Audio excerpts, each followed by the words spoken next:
आदरणीय बंधु, भीम जीवनी का 41वां गाना सुनकर आप समझ गए होंगे कि महात्मा गांधी ने क्या कहा। और अब जो हम आपके सामने सुनाने जा रहे हैं वह भीम जीवनी का 42वां गाना है। कृपया सुनने का कष्ट करें। साथियों, गांधी ने अपने वक्तव्य में साफ कह दिया कि मैं अंबेडकर के विचारों से सहमत नहीं हूं, क्योंकि मैं मानता हूं कि वर्ण आश्रम में हिंदू धर्म की रीढ़ है। वर्ण आश्रम में ऊंच नीच की भावना नहीं है। यूं कह रहा, ऊंच नीच की भावना नहीं है, गांधी कह रहा, इसे नहीं मिटाया जा सकता। मित्रों, गांधी जी का यह कथन प्रलाप मात्र था, लेकिन हम देखते हैं कि कर्ण जैसे वीर को शूद्र पुत्र कहकर उसका अपमान करना, विदुर जैसे ज्ञानी को दासी पुत्र कहकर उसका राज का अधिकारी न समझा जाना, एकलव्य जैसे धनुधारी का अंगूठा काटा जाना, शंभुक जैसे तपस्वी का सर काटा जाना, ऐसी बहुत से बातें हैं जो हाल पहले था वही आज भी है। कबीर, रविदास, दादू, नामदेव, चोखा मेला जैसे संतों व भीमराव जैसे विद्वानों का आज भी अपमान हुआ है। गांधी अछूतों को हिंदुओं का दास बनाए रखना चाहते थे। यानी गांधी क्या चाहता था? हिंदुओं का दास बनाए रखना चाहता था महात्मा गांधी, जिसको महात्मा लगा दिया आज्ञा सा, जबकि वो इतना कोई काम तो महात्मा जैसा करा नहीं। उसने दास बनाए रखना चाहता था अछूतों को, और बाबा साहब अछूतों को दासता से मुक्त करके स्वतंत्र मानव बनाना चाहते थे। दोनों के दृष्टिकोण अलग अलग थे। इसी कारण पूना पैक्ट के बाद भी अछूतों और हिंदुओं में मेल स्थापित नहीं हो सका। बाबा साहब श्वेत पत्र का काम करके जब जनवरी 1934 को बंबई आ गए तो अपने कुछ साथियों के साथ भारत भ्रमण के लिए चल दिए। मेरे बंधुओं, जरा सुनने की बात है किस प्रकार से अलग तरह में है। हाँ, और भारत भ्रमण का बाबाने हो,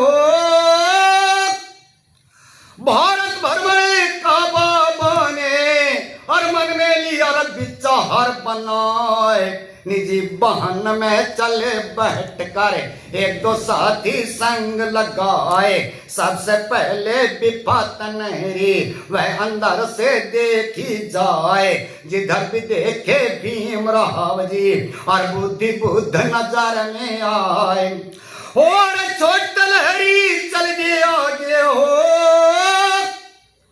छोट लहरी चल गया आगे और मोहनजोदड़ो पहुंचे आए। घूम घूम कर सब कुछ देखा, मन में भीम खुशी हो जाए। उसे छोड़ कर आगे बढ़ गए और फिर हड़प्पा पहुंचे आए। कलातर की और भीम जी मन में सोच सोच रह जाए। और ये जनता पहुंचे हो, और ये जनता पहुंचे और जिसे इतिहास भुलाता नाय। देख पाए बुद्ध ताल की और बाबा साहब चकित रह जाए। उन्हें देख कर भीमराव जी और फिर तक्षशिला पहुंचे आए और उसे छोड़कर नालंदा पहुंचे और विश्वविद्यालय पहुंचे जाए। और सारनाथ भिक्षुओं से मिलकर सारनाथ भिक्षुओं से मिलकर और मन में भीम खुशी हो जाए। बुद्ध गया में बोधि वृक्ष को बाबा ने दिया शीश झुकाए। ऐतिहासिक स्थान बुद्ध का कोई बाबा ने छोड़ा नाए। और सांची होते हुए भीम जी वह बंबई में पहुंचे आए। सिद्धार्थ कॉलेज ही आते ही और बाबा ने दिया शुरू कराए।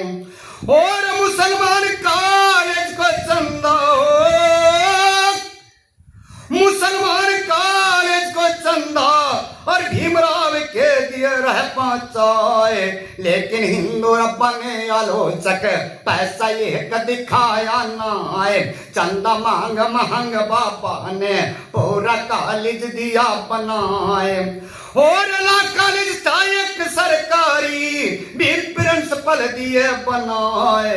विरोध किया उनका हिंदुओं ने और लेकिन एक चली थी नाय, और इसी हाल दादर में भीम ने निजी भवन को लिया बनाए, और राज के रख नाम भवन का सह परिवार बसे थे जाए।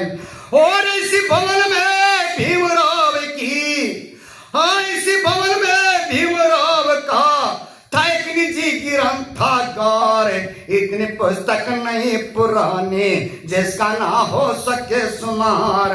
लाइब्रेरी देख भीम की मालिक कहने लगे एक बार, और 250 लाख ले लो रुपया सभी का हो, 250 लाख ले लो रुपया सभी का, और बाबा ने कर दिया इनकार।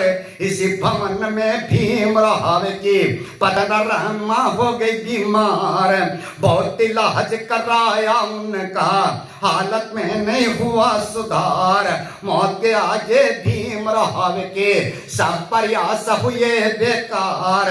27 मई सन 35 को रम्मा छोड़ चली संसार, और बाबा साहब अकेले रह गए हो, बाबा साहब अकेले रह गए, नारी बिन सुना घर बार। घर की समाज की चिंता मन में, और मन में रहती रहे सवार। जुल्म छूतों पर होने के और मिलते रोज नए समाचार, जिनको सुनकर बुद्ध संग प्रेमी और बाबा होते दुखी अपार। साथियों, अगला गाना आगे सुनाएंगे। सभी को जय भीम नमो बुद्धाय। जय भीम हमारा नारा है तो भारत देश हमारा है।